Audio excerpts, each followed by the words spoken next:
Hey guys, Biscuit here, and something happened today that really almost passed under my radar because, like everything else, I forget fucking everything.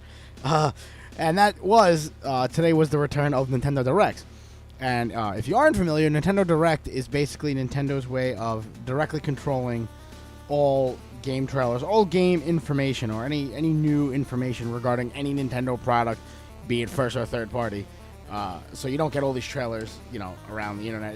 You only get Nintendo-related information through these Nintendo Directs. They're live streams. They do them at, random times, really. But the reason they had been gone for a while was because the person who hosted them, Satoru Iwata, who was the president of Nintendo at the same time, died.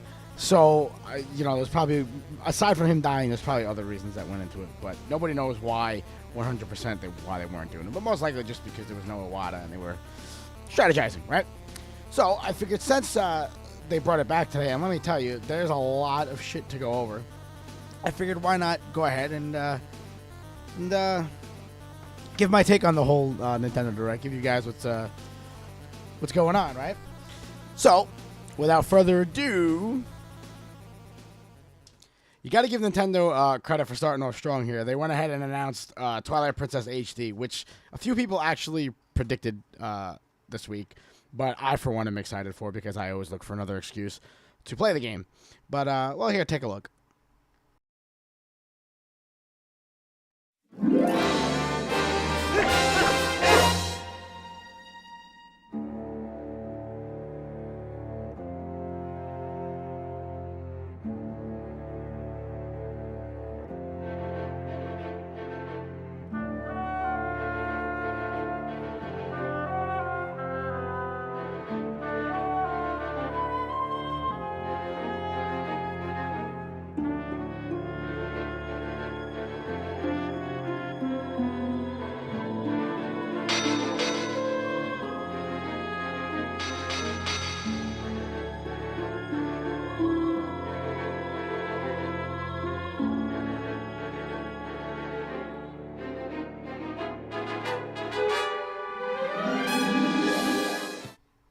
So, as excited as I am for the whole thing, if you ask me, it doesn't look all that much better. I mean, it looks good, don't get me wrong, but it already looked good to begin with. I mean, the only thing you really get, at least visually, out of the HD port is just taking away all that moneyness, from being on the original Wii and being through standard definition and stuff.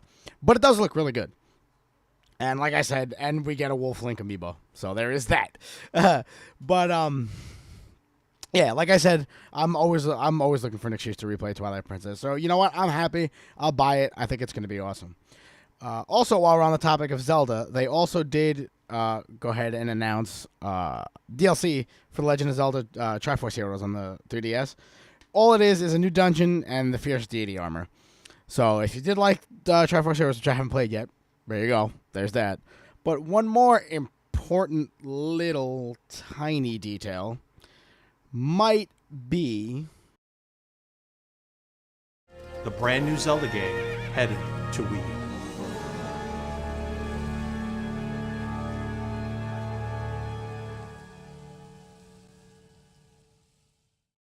So they finally committed to a 2016 release date. And while that not might be a concrete release date, it's better than... Thank you for your patience. But, yeah, like I said, at least we have something. We don't know when in 2016. I'm going to go ahead and say December, November, holidays, because, that's when they like to release new video games. That's when everybody likes to release new video games. But, yeah, at least we know, and at least they're going to delay it to NX rumors are probably false. Unless Nintendo does something in E3 this year and it's like the NX is going to be available with the new Zelda. I mean, which I guess is possible. But we don't know yet. We won't know until at least this coming E3.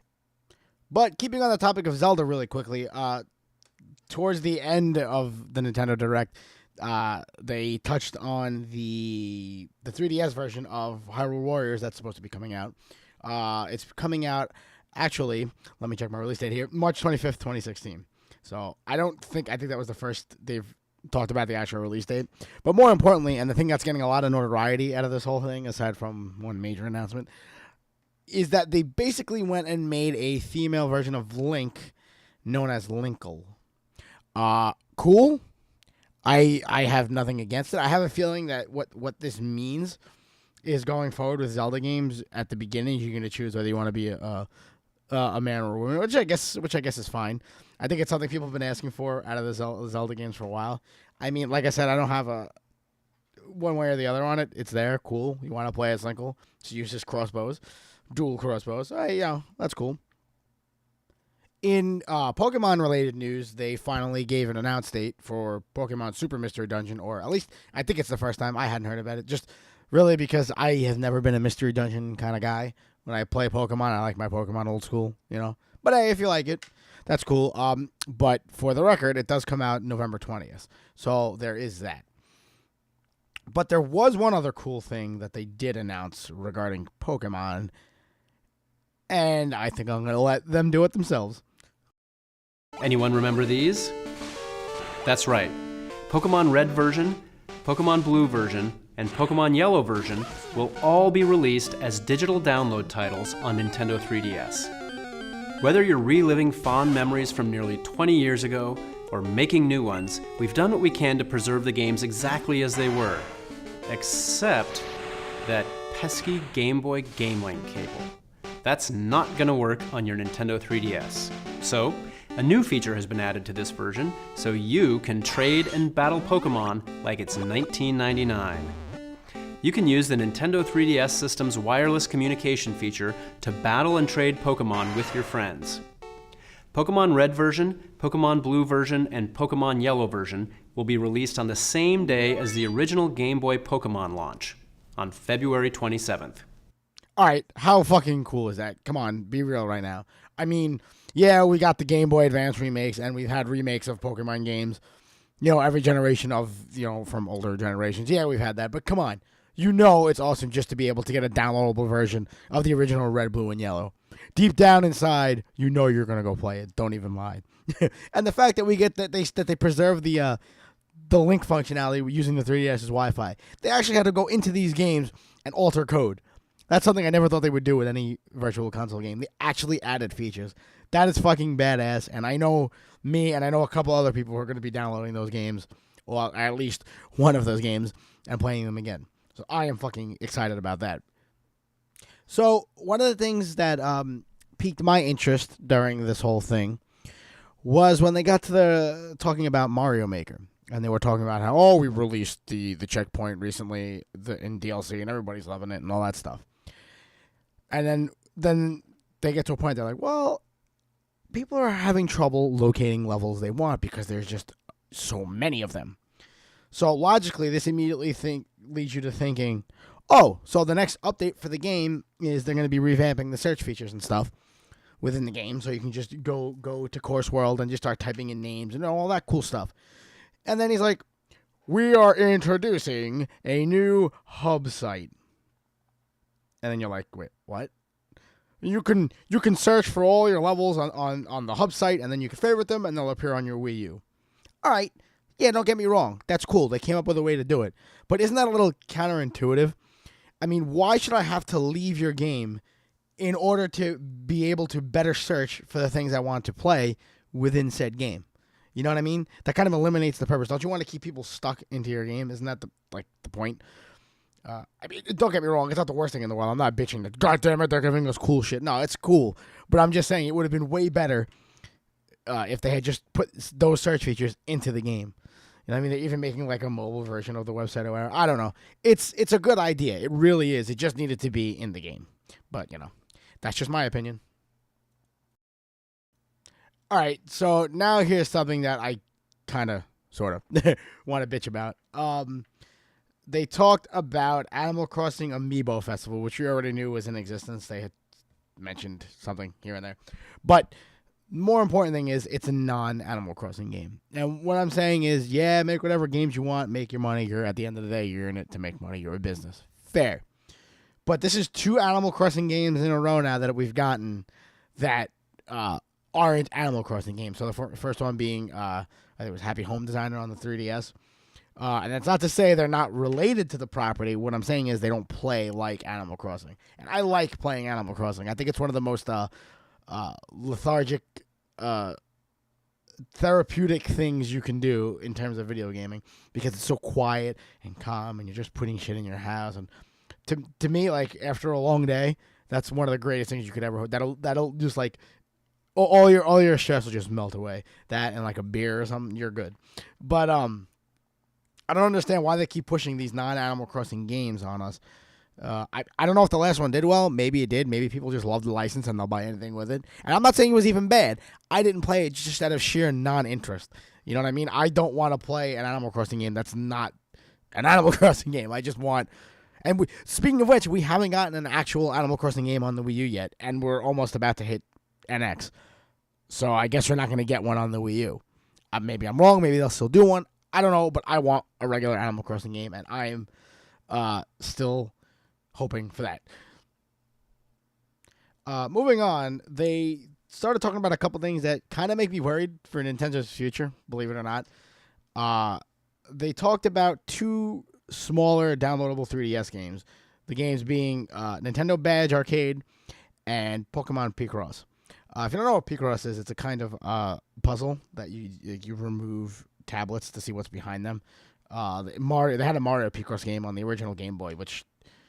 I think it was on the Game Boy. Excuse me. It was either on the Game Boy or Virtual Boy. I forget. I never played it. But it has existed. And my problem, or rather my fear that I see here, is that both of these games were touted as, quote, free to start. Meaning microtransactions, right? So in the Nintendo Badge Arcade, it's a claw machine, which is exactly what it is. And you can get badges for your 3DS. So badges are like, you could use them as like stamps and stuff. You can do things. They unlock things on your 3DS. Don't get me wrong. But they give you I think 5 credits to start with. Or maybe it's 5 credits a day. I don't think they said a day. I think it's just 5 to start with. And then you have to use the practice machine. And if you're using the practice machine, obviously you don't unlock any of the things that you get out of the machine. So after that, you have to start buying credits to use the machine. All right, that's one thing. Pokemon Picross. There are items, I forget what they are called, they escape my memory at the moment, but they were items that you can use and they will, I guess, tell you what's behind certain panels before you remove them, which is what it seemed like anyways. And you have X amount of those, and this is a little lighter on it because those you don't need those to complete the puzzle. You could just buy those to make it easier. So that's fine. But my fear now is that, well, they didn't do this until Iwata left. Died. So now that he's gone, maybe Nintendo was trying to push him to do this all along, and now that he's gone, they're just going full steam because they announced the smartphone game, and now they're fucking doing this free to start bullshit. Now, what happens if they don't stop? What happens if they want to do this so bad they just start doing it with everything, and they become like every other fucking game publisher / developer in the world that's doing this? That's what I'm worried about. I'm not saying it's going to happen. I'm saying it looks like it's going to happen, and I hope it doesn't. That's all. All right, so just to kind of cram a whole bunch of things into a small space, they kept going. They talked about the new Pokemon tournament, which everybody heard about, the Pokemon fighting game. That there's a Shadow Mewtwo amiibo coming out when that game comes out. They did that. They gave Star Fox Zero a firm release date now since the delay, which is April of 2016, which, finally April is my birthday, so that's going to be a nice birthday present. We all love Star Fox, I hope. They talked about the next Mario and Luigi game, which is the Mario RPG series. It's crossing over with Paper Mario, so Paper Mario is going to be a character in that game. That's going to be cool. They talked about Final Fantasy Explorers, which looks like it plays like Type 0, which is cool. It's like it's an action RPG, kind of. That looks really cool. I'm willing to try it. That's on the 3DS. They talked about the new Fire Emblem, which we all knew about. Now it has 2 versions because it's 2 branching stories, so you see it from 2 different sides. And then there's a 3rd story, which once you complete both of them, or you can pay to get it in DLC. Or you can get a bundle with like $80 where you get all 3 of them. So I talked about that. That was cool. The Mega Man Legacy Collection, which I have on PC and I fucking love because it was an excuse for me to replay the first 6 Mega Man games. And I adore Mega Man. If you've never seen my awesome little chibi Mega Man on my desk, I need to tweet a picture of that because he's awesome.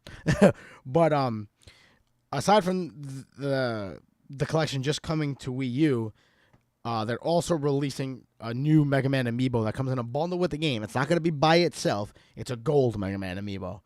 And fuck you, Nintendo. Now I have to buy a game I already own because I want that fucking amiibo. I hate you. I hate you so much. You know how to push my buttons.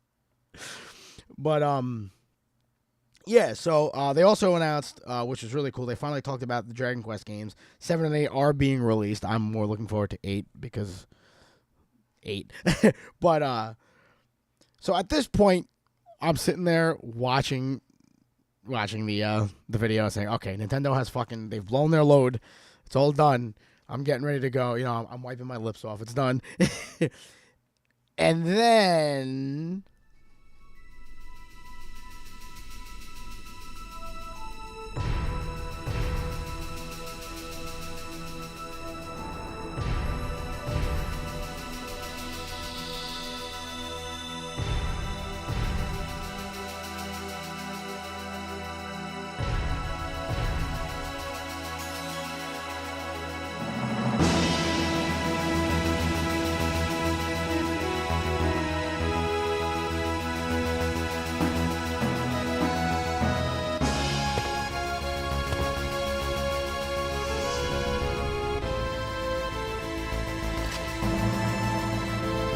こんな日が来るとは思わなかったな。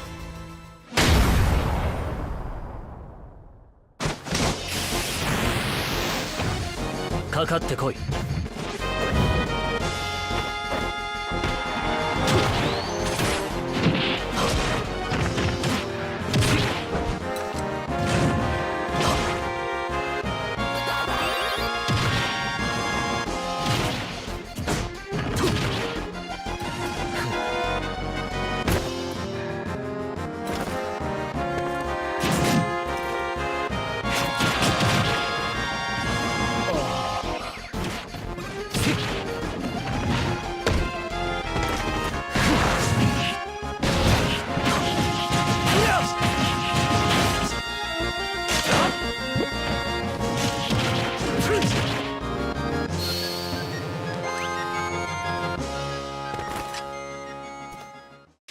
限界を超える。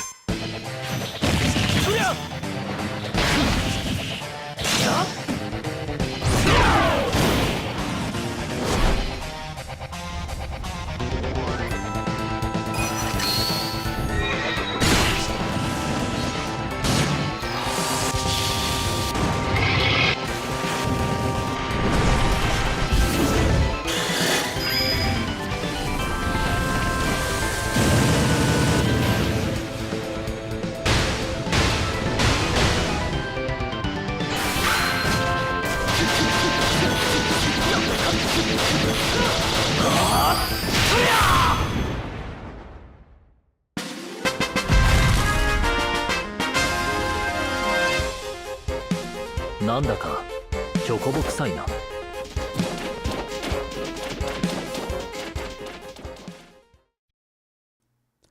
Okay, you came in your pants. Admit it. That was fucking amazing. At least if you're a Smash fan. Cloud is in fucking Smash Brothers. How amazing is that? I fucking like. I wish there was. I had a camera set up. Like, as I was watching it for the first time, which I didn't watch it live. I watched it about an hour after it aired. But I wish there was a camera just on me as I was watching it because I fangirled. I don't care what I don't care. I fangirled. I flipped out. I was like, oh my god, oh my god! It was awesome. But I am excited, and that was an amazing way to end a fucking Nintendo Direct stream. They caught everybody. And it's really, really kind of interesting because, yeah, Final Fantasy did start on a Nintendo platform, but there really hasn't been a mention of Final Fantasy VII on a Nintendo platform ever until now, which kind of makes me wonder, do you think that now that they have Cloud, now this is just speculation, now that they have Cloud in Smash, do you think the NX will be able to run the remake of Final Fantasy VII and that they're super secretly developing a port for NX? I don't know. I could be completely off here and just, misreading signals, as I often do. But I think that might be cool, and I think that would be a good first step to Nintendo getting some support behind their new console because that's their main thing. They've had trouble getting an install base. Not enough people buy their shit. And I think that's a good way to start because everybody loves Final Fantasy VII. And yeah, even though it's going to be on PS4, we know that, and I don't know about Xbox. I don't know if it's going to be. But we know it's going to be elsewhere. It's still a good way because now people can be like, oh, I could play my Mario. I could play Final Fantasy. I could do all this stuff. I think that's a good start for them. They need more, but I think it's a good start for them. However, that whole thing is a conversation for another day. And, well, I hope you guys enjoyed this little recap of the Nintendo Direct stream. I know I may have left out a few little details here and there. I tried to cram a lot into about like 20 minutes. I tried really hard because I didn't want it to be as long as the Nintendo Direct. I didn't want to ramble for an hour. I tried to, get it all in there. So I might have had to leave a few things out. But I feel like I talked about most of the important stuff here. But yeah, so I hope you guys enjoyed it. I hope you guys, if you're new, you subscribe to my channel and you stick around because I'm always doing new stuff. I do live streams every night. I'm always here. So, yeah, as always, I love you guys. I will see you next time.